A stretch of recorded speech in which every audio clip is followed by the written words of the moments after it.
He's saying it's easy. Okay.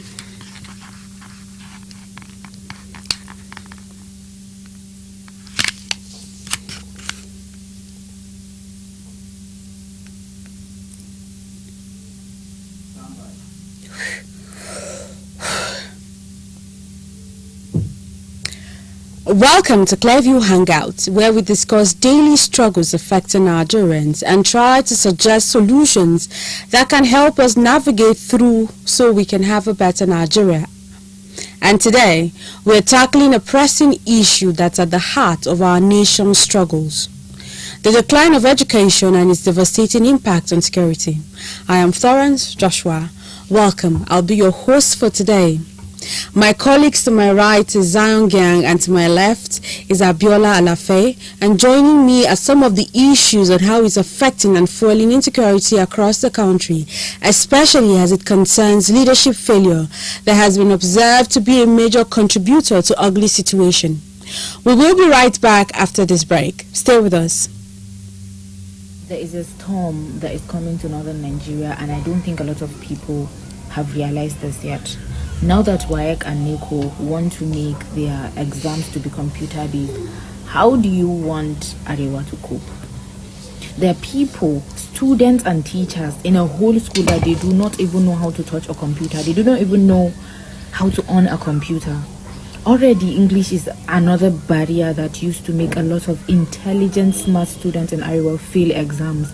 Now that computer is added to that, how do you want Arewa students to actually be passing these WAECs and NECOs and further with their lives to actually pursue other things? They will literally be stuck in that repetition of WAEC and NECO, WAEC and NECO. This is very, very, very bad. And I don't even know if people realize how bad this is for us. We already have a very low performance when it comes to WAEC and NECO. Like, our kids are literally, that is what used to hinder their growth and their development, a lot of them. I'm not talking about people in cities that know, all this. I'm talking about the majority of us, people in villages, people that do not know how to do these things. This is actually terrible, honestly. And I don't even know how we would come back from this. I don't even know how we would do about this, but this is just a huge problem. And when Bauchi gave his people 1 month, Kanu followed suit, Katsina followed suit. With time, by next year, every northern state would start clamoring for that. Then what happens to, I don't understand how they intend to balance up this educational gap with people in the south, people in the east. Because if the children of the north take 1 whole month break, they are going to write the same WAEC, the same junior WAEC, the same mock exams. How do they intend to?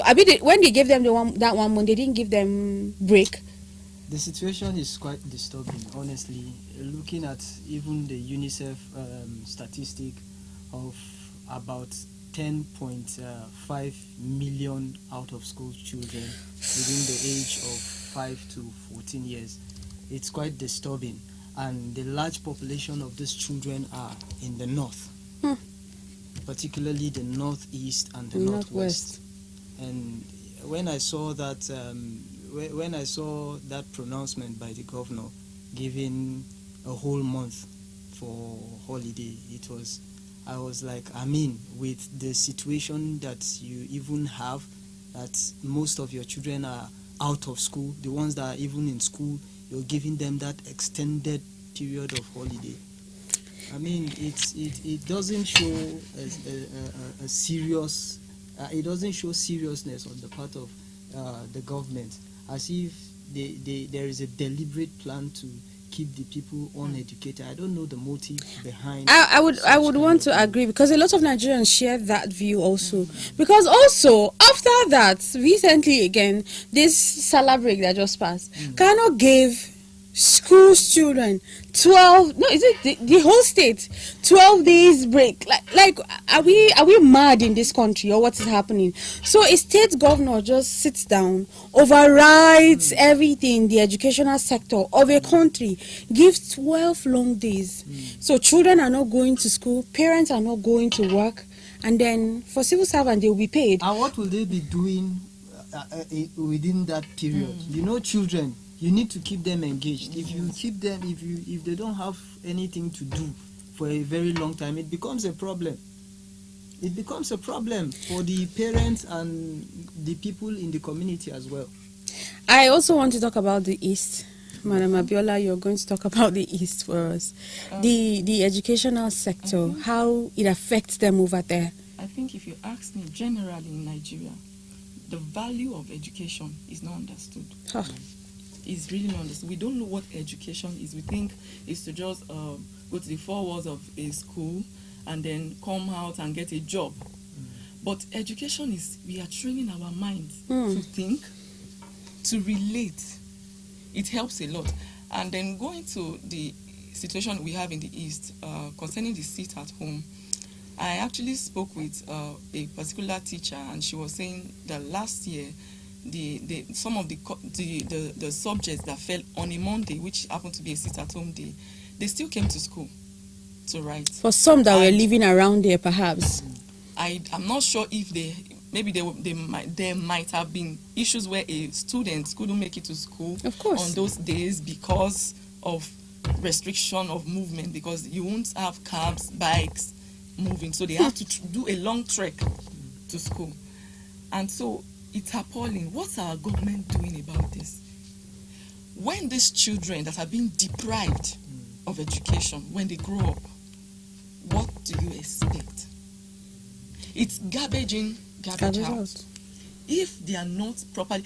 Now, what you have with our older ones, our fathers, you see this sound... What was actually imbibed in them, you see there's this soundness in what they had. There's a few of them that actually went to school. Discipline. When they talk about education, you are encouraged, you want to go to school. But beyond the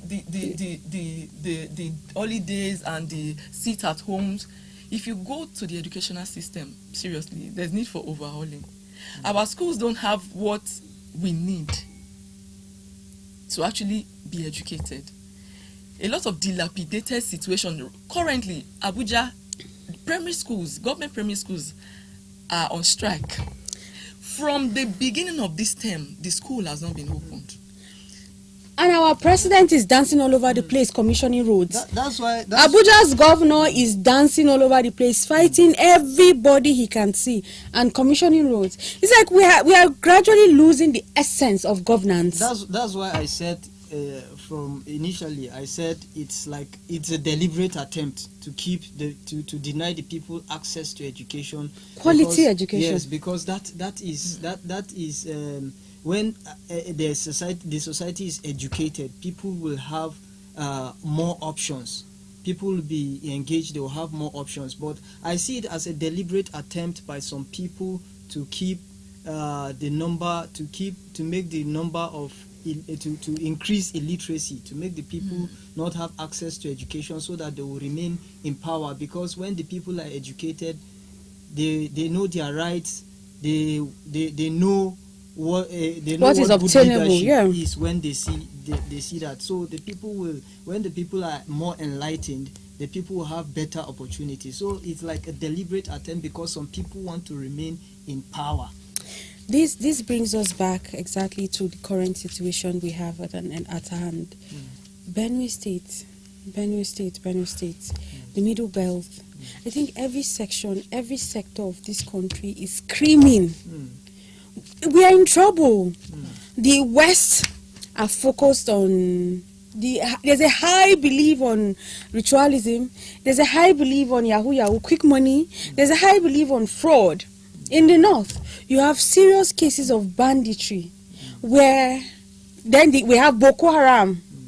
And now in the Middle Belt, that used to be the food basket of the nation. The Middle Belt that used to be the balance. There's instability, there's crisis, and our leaders are not doing. The president of our country said he has to clear his table to go and see over 200 people that were killed. Not killed, they were massacred in that manner by herdsmen who went to their houses, poured fuel, lit up the house, and closed families. So we are seeing video of a young man who said 20 of his family members are dead. So that's everybody he knows is dead. I think we need to redefine leadership. What is leadership? It's not just about winning an election or campaigning, telling people lies. Do you have empathy? Do you feel for the people? What do you want to do? You know, a lot of times they give us their agenda, their 7-point agenda, their 20-point agenda, and then by the time the tenure is almost gone, you can't even see one that has actually been ticked. That have been achieved and has a direct impact on the people. I don't know what he has on his table, but I feel that he could have made a trip to Benue. Earlier. Even if maybe on Sunday, or even it happened over the weekend. You're planning a trip on Wednesday. You're passing a message across to us that our lives don't really matter. Yeah. Because on a democracy day, he was saying that he's happy that opposition parties are in disarray. I think that is out of place. I wasn't expecting that to be in the speech. And it's like he's out of place in that he's speech. acting more like the godfather of APC than the president of a nation. What do you expect when you get such kinds of people? It's quite unfortunate that most of these people are people who went to school for free. Yeah. During their time, they went to school for free. Many of them went to school on scholarship. And had chicken. Had food, yes. Had good meal plans. And then jobs were waiting for them after school. Yes. And then now they have denied other people access to the education they had for free. So the thing is, if these people do not get the right mindset about leadership, just like she said, then we are all going to get it wrong. Because leadership is not about position or all that. It's putting the people first. You know, that takes me to sorry to cut you, to this man in South Africa, Nelson Mandela. Nelson Mandela fought for South Africa, and when he was given the opportunity to lead, he led for just one term. And despite the people clamoring for him to go on, he said no, this is fine. And he stepped down. He's not hungry for power. Rather, he just wanted to give to the people. That's what leadership is about. It's not about you sitting in the arms of affairs, sitting in Aso Rock and just, enjoying the power, the money, the affluence that comes with it. You have to have feeling for the people. That video touched me when that guy said he has lost 20 members of his in one day. And his crops, a lot of his life can never remain the same. I think you would have wanted to rush down and just say, I feel your pain. Yes. I am here with you. I will do something. There was a high level of insensitivity that even the spokesperson or whoever wrote that speech did. People were massacred. And you say they should go and make peace. When did we get to this point? How did a particular section or a set of people become so powerful compared to a government? I think that's why when Obasanjo took out history from our schools, we should have fought harder. So he's asking them to go and make peace. With who? Who should go and make peace? Is it the people that have been killed that should go and make peace? With who? But these men are not hidden. There was a press conference, a particular press conference with somebody from, I think in Jos. He's a Fulani header, where he said if they don't do this, they would, and there will be no peace in Plateau. Recently, even the Ardo, the Metis Allah, one of their spokesman, they say these things. If you don't create, these grazing routes that used to exist back in the 80s, then the 90s, I think from 70s, 80s though, times have changed, development have come. This ranching, Because majority of these cows are owned by our big men. They are not necessarily the Fulani cows. They are owned by our big men. Is that why they've been kicking against this ranching? Because it will cost them more? Because if we have this ranching system, there is no way cows will be moving around. So you don't have any excuse to come to my town, burn down my house, kill my crops that I sweated to farm, and then you say I shouldn't talk. You are raping our women, killing our children, and you say we should go and make peace. When did our government become this insensitive? How did we get here? How did we get here? It all boils down to a mindset problem. What kind of mindset do they have before they even got into power? They just want to grab power and hold on to power. That's why you see them. They are more concerned about politicizing every issue. They win election and they are thinking about the next election cycle. You understand? Going by the statement of the president, where during the Democracy Day celebration, where he even said that he's even happy when the opposition are in disarray. It shows that it is very insensitive. It shows that the president is not even concerned about the plight of the ordinary citizens. Because if he was concerned about the ordinary citizens, he will be looking for ways to solve the security problem, to solve the education problem, because I believe that the major cause of this insecurity is lack of education, and which stems from poverty. Yeah, lack of education also. If the people have the right education, they will have multiple options to fend for themselves, and poverty will be reduced to the barest minimum, where people can afford to send their children to school.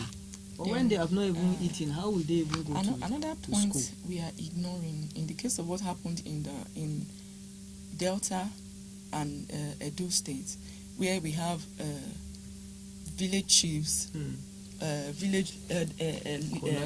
conniving with these elders because of money. They will collect money, collect cows to stay, which is against the policy that elders, they don't want elders in such communities, and then they stay, and those elders refuse to go because they have paid their dues. So it's like a situation of a house divided against itself. We gather together and we have this meeting and we say this is what we want, and some people will go behind closed doors to have a meeting with your enemies, in quotes. Okay, let me not use the word enemies, with the people you say you don't want, and then they collect. And these people are saying we are not going anywhere because we paid to stay. I think I would not really completely agree with that. There was a time in this country where for a non-native or a non-local to come to your community and stay, once you come, the community members, they all know themselves, we all know ourselves. You go and meet the king or the Miangwa in the north. You go and meet the king of that community, you introduce yourself. That's where you say who you are, what you are here to do in the community. Even before they even allow you in to rent a house, you go to the Miangwa will have to go give the go-ahead. You go to the Miangwa and tell him why you are in the community, why you came. And where you're coming from. So once you come in and you start staying, the community would know you because the Miangwa has given the permission, the go-ahead. So I'm sure that's like their own way of checking. So they know everybody. Then we got to a point where even the Fulanis, this coming from the Sahel region they did because of droughts. Migration is quite okay. Coming to feed their cows. There was a time the Fulanis will come to a community. They will go and meet the chief of that community. They'll go and say, oh, we are here in your community for this period of time because we want to feed our cows. So they usually stay in the forest. Because during market days, they bring kindirmo. They bring the cow milk, the cow butter, the fura, I don't know the English, to sell to locals. And then when there's an exchange, they buy seedlings from locals. And then when locals finish farming in their communities, the Fulanis will say, oh, we'll help clear up, we'll help you in harvesting.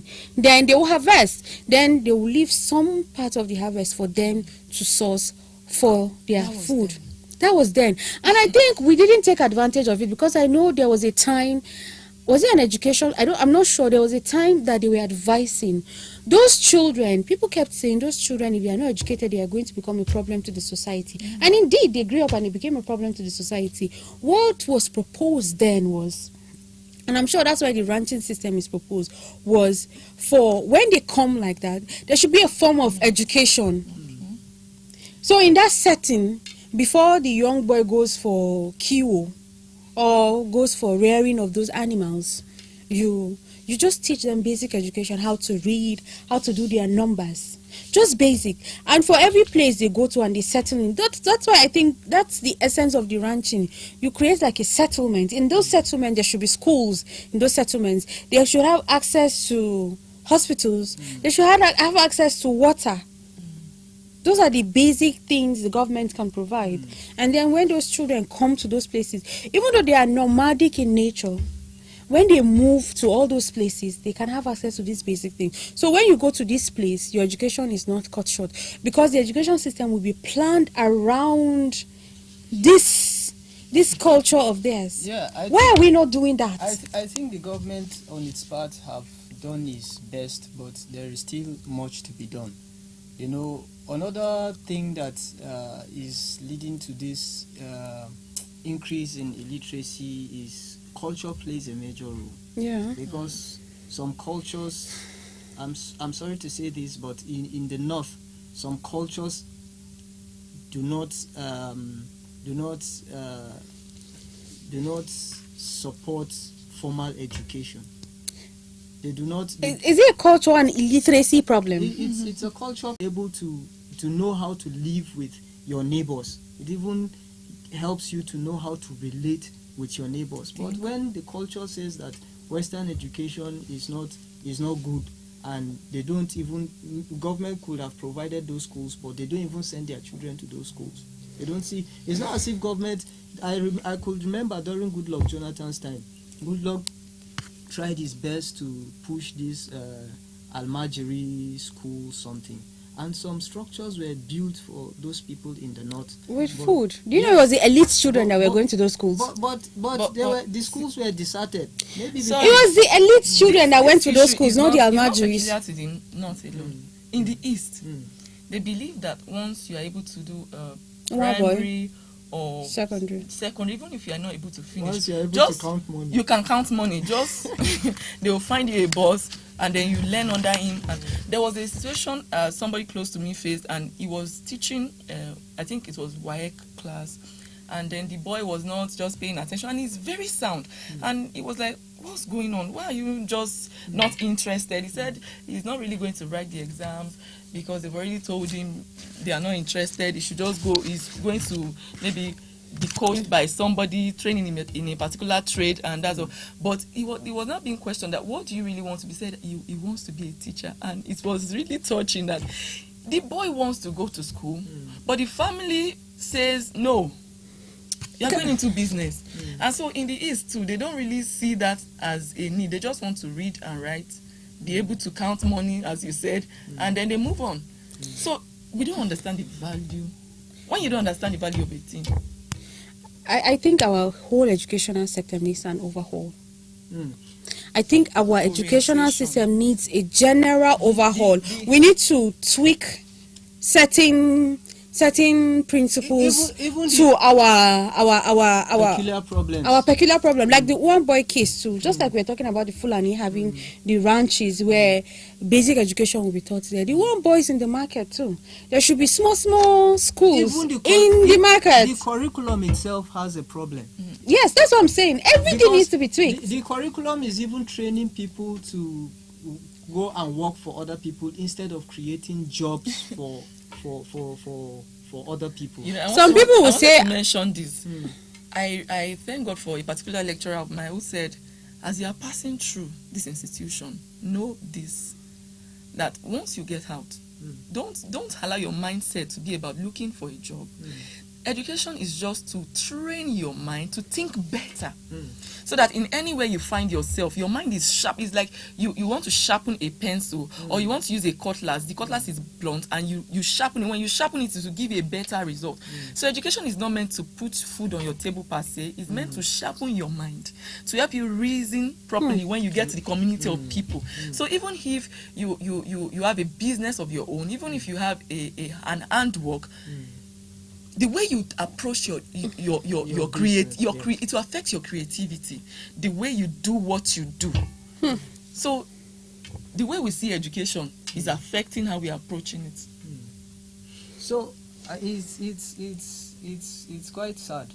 A lot needs to be done about fixing the Nigerian educational system, especially in our curriculum. I think there has been some efforts made in that regard, but one of the major problems is implementation. When we make this effort, we bring out policies, we must ensure that efforts are being made to implement those policies, not just putting things on paper.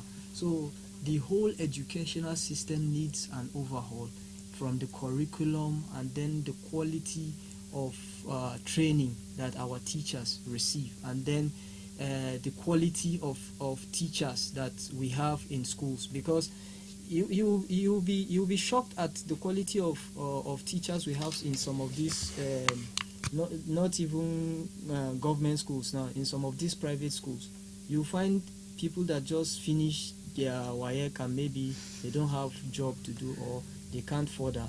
You find them in classrooms teaching. What business do they have? So it has become like a last resort for people that do not have anything to do. Yeah. And even I want to add enabling environment. You have schools with no. There was something I watched maybe on Facebook recently. A school without roof, and the children were in the classroom on the ground, and learning was going on. I'm like, it's already a kind of defeated situation. And the climate situation is not making it any easy. When it's hot, it's hot. When it pours, it pours. And then now we're talking about insects too, the discomfort. So you want that child in that situation to learn as another child in AC. Because they are also going to write the same exams. Yes, the exams are not different. They are going to write the same exams. Where all the practicals different conditions, but the same exam. This. Let's also narrow this whole conversation back to Benue. Benue is a burning issue. Now, because there was an outcry, it took a social activist. It took VDM. 200 people were killed. And it took VDM to go and protest. Then there was a large outcry on social media. Then our security agencies, then the IGP went to Benue. The CDS went to Benue. Every security chief went to Benue yesterday. And then our president, of course, has to clear his table.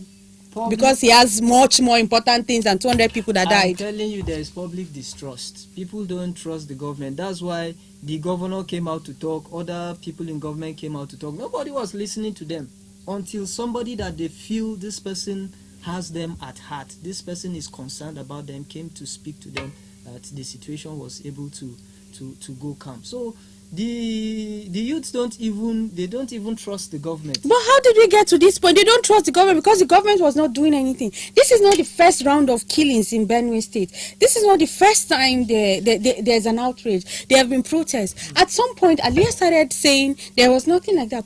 Villages were being maimed. People were massacred. Farmlands were taken over. The Fulanis made settlements of some of those places. And the governor said there was nothing like that. That's why I'm saying people don't trust the government. Will you trust a government that something is happening to you and you're coming out to say, and the government is saying there's nothing like that? It takes us back to what is leadership. Nigerians just believe it's just about a political party, win an election, all the public office and build roads. It's shiny roads. But you have to be concerned. If you are not connected to your followers, there's no leadership. They won't trust you. There's no leadership. You cannot be leading me and you are not feeling my pains. I'm hot. And you don't care. You just want me to let things just go on the way they. No.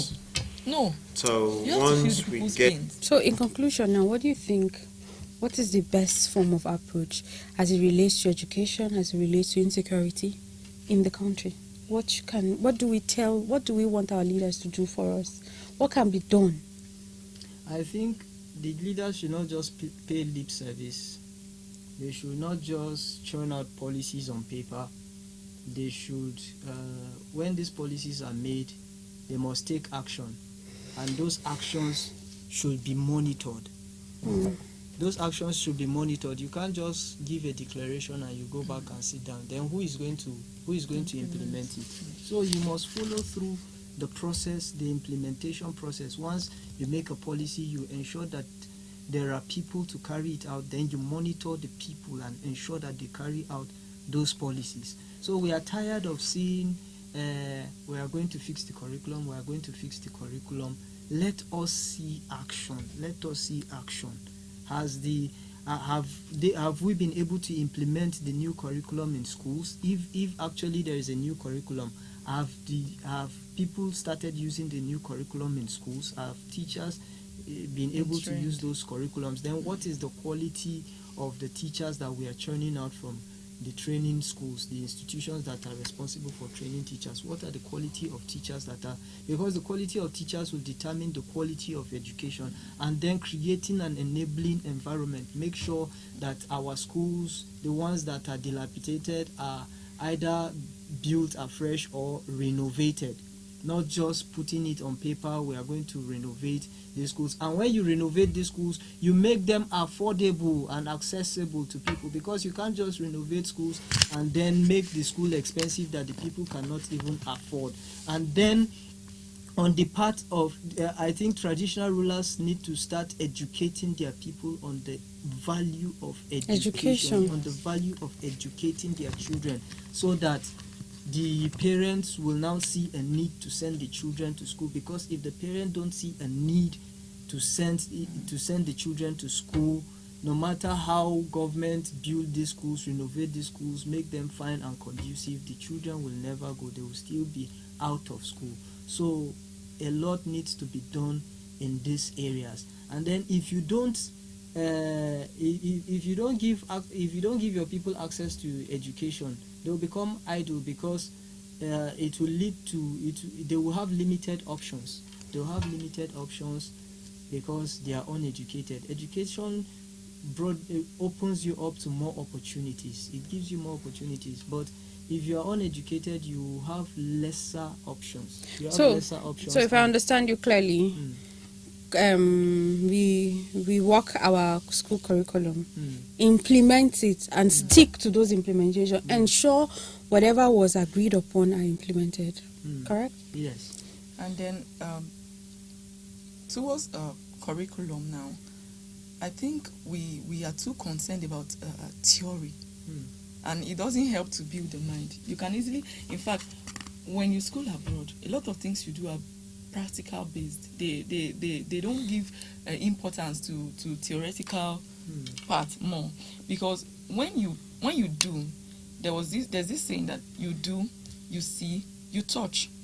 You don't have to cram, because you did it, you saw it, it was an experience. It will stick. In fact, there's this somebody, I can't remember his name now, he came up with this new way of teaching maths.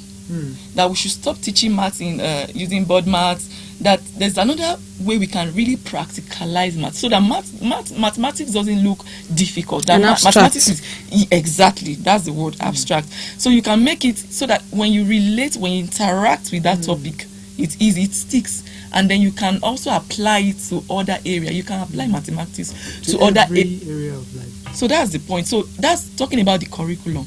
Then talking about the parents. If we don't encourage our children to be educated, then we'll keep saying the same stories, because our education system can actually change the whole thing we are experiencing right now. So, as we wrap up today's discussion on Clearview Hangouts, it's clear that the decline of education in our country is a complex issue with deep roots in bad leadership. We have seen how years of neglect, Corruption and poor policy decisions have eroded the foundation of our education system, leaving it fragile and unable to withstand the challenges of the modern world.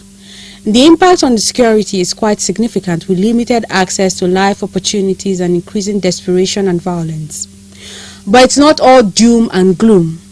Through visionary leadership, community engagement, and a commitment to reform, we can rebuild our education system and pave the way for a more secure future. The conversation doesn't end here, as you can drop us a comment on the handles on your screen. I'd like to thank my amazing guests for doing justice and doing a good job on this topic. So look around you. There are children. There could be a way of giving back. Sponsor somebody. Encourage a child to go to school. See you next time on our screen. Bye for now. And then this morning, with a physical meeting as well. And the official figures, all security heads, was 59 with the head count, with the enlistment of the affected families. Earlier, the governor received a report from the panel of inquiry on militia activities in the Sankara axis, which comprises of Katsina,